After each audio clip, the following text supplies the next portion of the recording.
युग हकलाते हुए कहता है, ये आप क्या बोल रही हो भाभी? मैंने कहा यक्षिणी के कमरे का दरवाजा खोला। वंदना गुस्से से कहती है, झूठ बोलता है। तुझे क्या लगता है मुझे कुछ नहीं पता? मुझे सब पता है, समझा?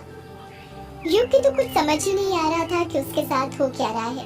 वो ये सोच ही नहीं पा रहा था कि वंदना को इन सब बातों के बारे में कैसे पता चला था। वंदना के शरीर में जितनी जान थी वो अपनी पूरी जान से युग का गला दबाने लगती है। युग चीखते हुए कहता है, छोड़िए भाभी, ये आप क्या कर रही हैं? छोड़िए मेरा गला, मेरा दम घुट रहा है भाभी। वंदना युग का गला दबाते हुए उसे बार बार हिला रही थी। युग की सांसें अटकने लग गई थी।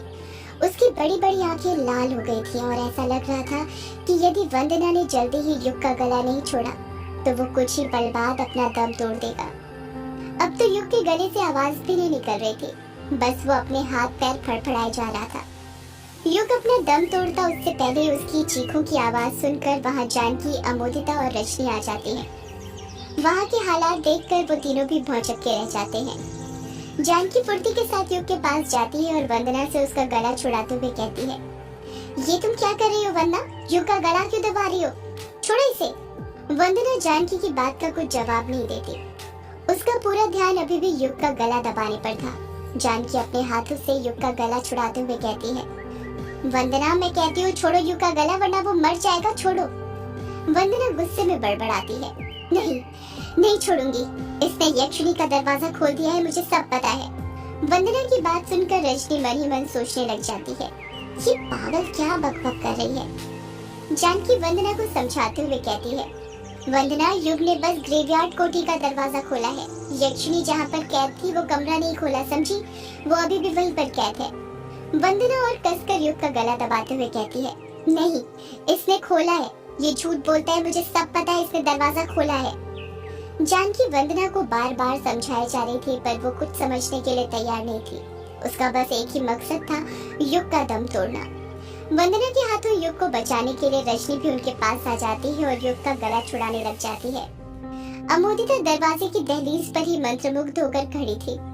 उसकी समझ ही नहीं आ रहा था कि वो क्या करे। वंदना को इस हालत में देखकर अक्सर वो घबरा जाती थी, क्योंकि उसे लगता था कि वंदना के ऊपर किसी का साया है। युग, जानकी और रजनी तीनों से ही वंदना नहीं संभल रही थी। ऐसा लग रहा था जैसे उसके बाजुओं में 100 पहलवानों की ताकत आ गई थी। ये एक चौंकाने वाली बात थी कि एक दुबली पतली स्त्री में अचानक से इतनी ताकत कहां से आ गई थी। रजनी अमोदिता पर चिल्लाते हुए कहती है, अरे नालायक लड़की, तू वहां पर खड़ी तमाशा क्या देख रही है? जल्दी से वंदना को इंजेक्शन लगाना। अमोदिता हड़बड़ाते हुए कहती है, हाँ माँ, अभी लगाती हूँ, 2 मिनट। इतना कहकर अमोदिता कमरे के अंदर घुसती है और टेबल पर ही रखा एनेस्थीसिया का इंजेक्शन उठाती है और वंदना के हाथ में लगा देती है। जैसे ही एनेस्थीसिया का लिक्विड वंदना के शरीर के अंदर प्रवेश करता है, वंदना बेहोश हो जाती है। जानकी और रजनी मिलकर वंदना को बिस्तर पर लेटा देती है। रजनी अमोदिता पर अभिमान करते हुए कहती है, अच्छा हुआ मेरी बेटी अमोदिता ने ANM का कोर्स करके रखा है, वरना युग की तो जान ही निकल जाती। तुम्हें पता है युग बेटा, हमारे गांव और आसपास के गांव में एक भी डॉक्टर नहीं है। जब भी कोई बीमार पड़ता है तो सीधे मेरी बेटी अमोदिता के पास ही आता है। किसी डॉक्टर से कम नहीं है मेरी बेटी। युग कुछ जवाब नहीं देता।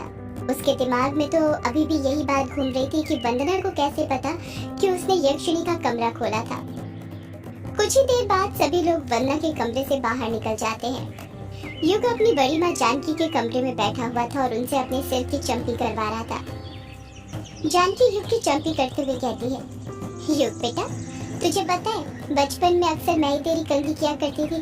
तुझे नहलाती थी, तुझे तैयार करके नजर का टीका लगाकर तेरे दोस्तों के साथ खेलने भेजा करती थी।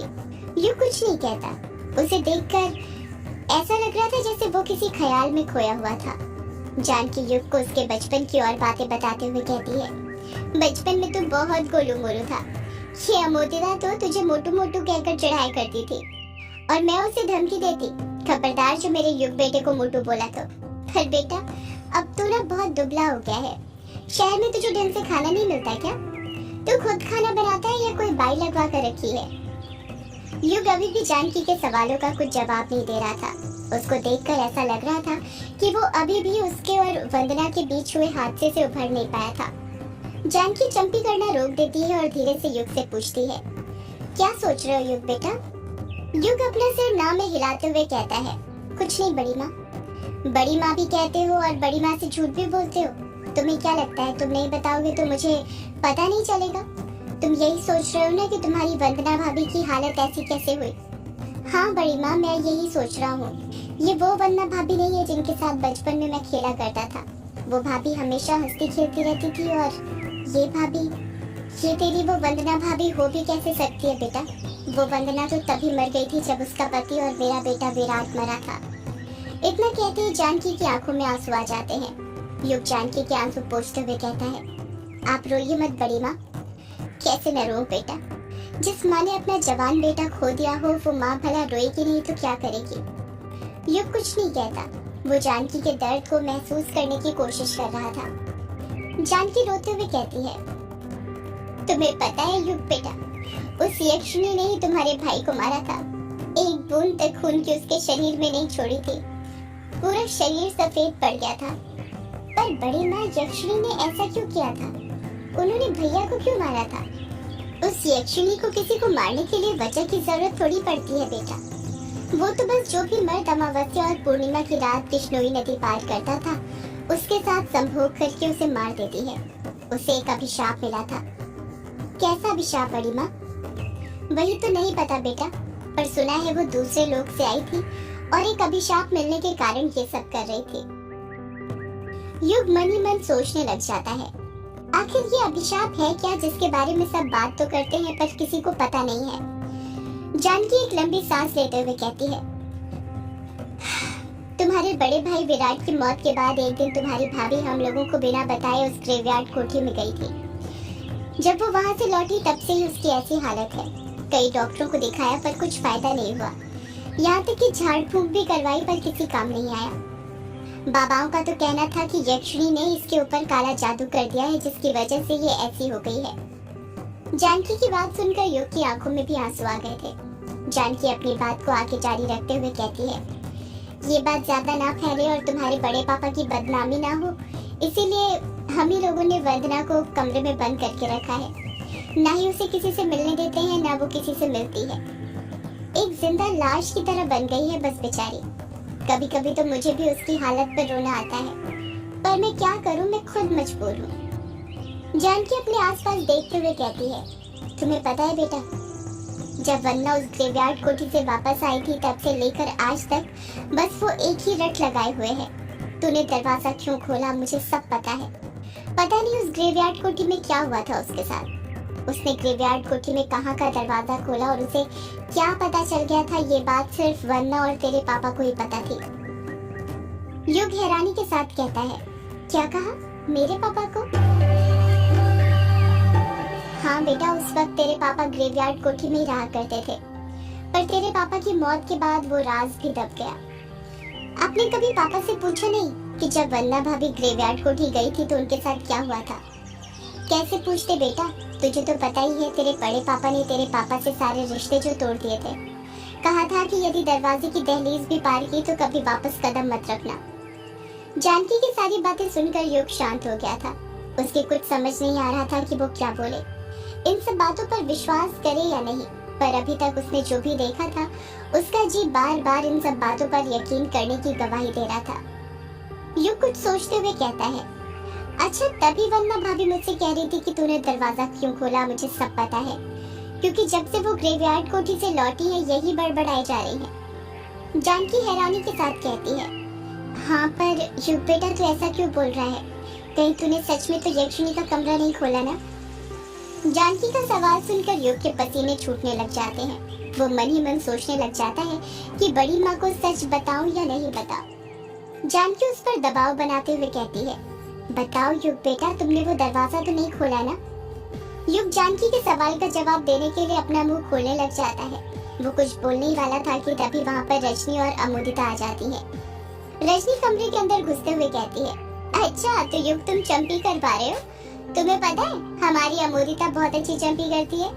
उसके हाथ से एक बार चंपी करवाओगे तो हमेशा करवाते रहोगे। रजनी अपनी आंखों से अमोदिता को इशारा करते हुए कहती है, अरे अमोदिता खड़ी क्या है, जा जाकर युग की चंपी कर दे और थोड़ा तेरी बुआ को आराम करने दे। कितना काम करेगी वो इस उम्र में। अमोदिता रजनी का इशारा समझ जाती है कि वो क्यों युग की चंपी करने को कह रही थी, ताकि चंपी के बहाने वो उसका एक बाल तोड़ सके, उस पर काला जादू करने के लिए। अमोदिता युग की तरफ अपने कदम बढ़ाते हुए कहती है, बुआ जी लाइए, मैं कर देती हूँ युग जी की चंपी। युग अमोदिता को मना करते हुए कहता है, अरे नहीं अमोदिता, हो गई है चंपी, बड़ी माँ बहुत देर से कर रही थी, ज्यादा चंपी करने से बाल खराब हो जाते हैं। रजनी मनी मन सोचने लग जाती है, ये युग अमोदिता को कुछ भी करने के लिए मना क्यों कर देता है। युग अपनी जगह पर खड़े होते हुए कहता है, अच्छा बड़ी माँ, अब मैं निकलता हूँ, सबसे मुलाकात करने आया था वो हो गई। रजनी फटाक से कहती है, अरे कहाँ जा रहे हो युग बेटा।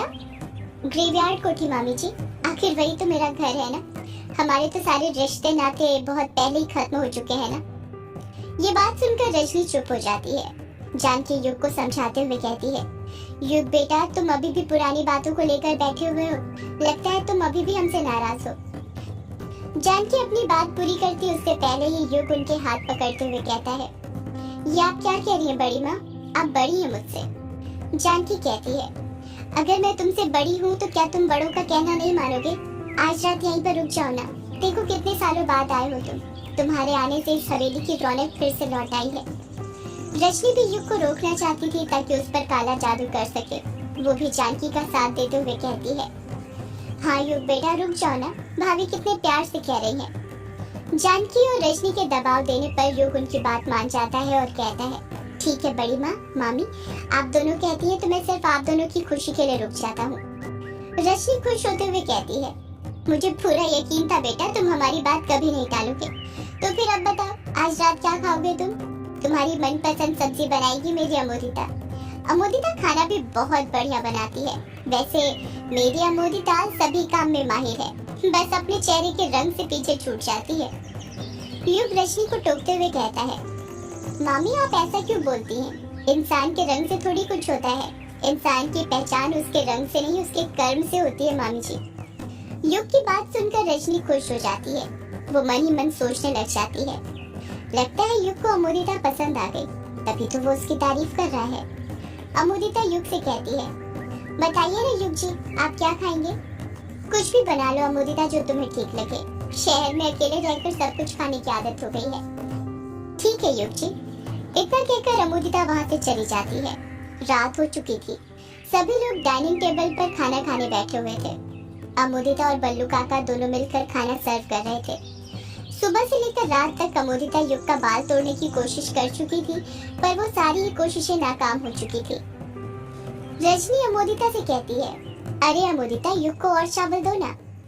अमोदिता युग को चावल देने के लिए आगे बढ़ी ही थी कि तभी युग चावल लेने से मना करते हुए कहता है, अरे नहीं अमोदिता, मैं पहले ही ज्यादा खा चुका हूँ। रजनी कहती है, अरे अभी तो तुमने कुछ खाया ही नहीं है बेटा। दिलीप अपनी बुलंद आवाज में कहता है, इसको समझा दिया सब। सुदेश हिचकिचाते हुए कहता है, अभी नहीं भैया, तो जल्दी ही समझा दो, ज्यादा वक्त नहीं है। युग बीच में ही बोल पड़ता है, ये आप लोग किसे क्या समझाने की बात कर रहे हैं? सुदेश प्यार से युग से कहता है, वो युग बेटा, आज ना गांव में ग्रेवयार्ड कोठी के सिलसिले में मीटिंग बैठी थी और मीटिंग में ये फैसला हुआ है कि तुम्हें वो ग्रेवयार्ड कोठी बंद करनी पड़ेगी। युग अपनी भवें ऊपर करते हुए कहता है, क्या कहा? ग्रेवयार्ड कोठी बंद करनी पड़ेगी? पर क्यों? तुम्हें तो पता चल ही गया होगा कि वो कोठी यक्षिणी का दूसरा ठिकाना थी और वहीं पर यक्षिणी को कैद किया गया था। जब से कोठी खुली है गांव में दहशत का माहौल है, तो दोनों गांव वाले चाहते हैं कि वो कोठी बंद हो जाए, पर मैं वो कोठी बंद नहीं करने वाला। वो कोठी मेरी है और अब मैं वहीं पर रहूंगा। युग की बात सुनकर दिलीप को गुस्सा आ जाता है और वो मुंह फुलाते हुए कहता है, सुदेश कह दो इससे, अगर इसे इस गांव में रहना है तो हमारे हुक्म का पालन करना पड़ेगा। आज से पहले भी इसके पिता ने कोठी खोली थी और भुगतना हमें पड़ा था। युग इस तंज का कुछ जवाब देता उससे पहले ही सुरेश भी युग को समझाते हुए कहता है, देखो युग बेटा, तुम रहना चाहो तो यहाँ पर रह सकते हो, ये भी तो तुम्हारा ही घर है ना। किस घर की बात कर रहे हैं आप मामा जी? हमारे रिश्ते तो बहुत पहले ही खत्म हो चुके हैं ना। युग की बात सुनकर सब चुप हो जाते हैं। युग अपनी जगह से उठते हुए कहता है, मेरा खाना हो गया है बड़ी माँ, अब मैं निकलता हूँ। जानकी युग को रोकते हुए कहती है, पर बेटा तुम तो आज रात यहीं पर रुकने वाले थे ना? हाँ बड़ी माँ, रुकने वाला था, पर यहाँ इतना कुछ हो गया ना कि अब मन नहीं है। अच्छा अब मैं चलता हूँ, आप वंदना भाभी और सबका ख्याल रखिएगा। इतना कहकर बिना कुछ सुने ही युग वहाँ से चला जाता है। जब युग कृष्णोई नदी के पास पहुँचता है तो देखता है कि वहाँ पर जमकर बारिश हुई थी, जिस कारण नदी में गर्दन तक पानी भर गया था। युग को समझ ही नहीं आ रहा था कि दिन में तो घुटने के नीचे तक पानी था, अचानक नदी में इतना पानी कैसे आ गया था। अभी भी हल्की हल्की बारिश हो रही थी। युग सोच नहीं पा रहा था क्या करे। झगड़ा करके आने के बाद वो वापस घर भी नहीं जा सकता था और रात भर नदी के पास ही रुक भी नहीं सकता था। नदी के आसपास उसके सिवा कोई और था भी नहीं। युग सोच ही रहा था कि वो क्या करे। तभी सदियों से है पुरानी ये है यक्षिणी की कहानी।